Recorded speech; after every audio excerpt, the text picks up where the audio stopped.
Solve the equation 16 exponent y is equal to 8. This is a multiple choice question. So we will solve the question, and after that we will pick the correct option. The equation is 16y is equal to 8. This is an exponential equation.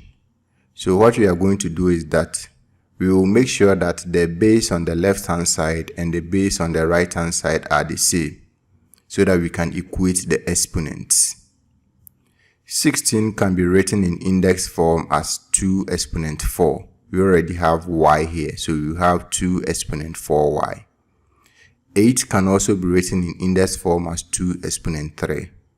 So the equation will now be 2 exponent 4y is equal to 2 exponent 3. We can see that the base on the left hand side is 2 and the base on the right hand side is also 2. So we can equate the exponents. The exponent on the left hand side is 4y and the exponent on the right hand side is 3. So we will have 4y is equal to 3.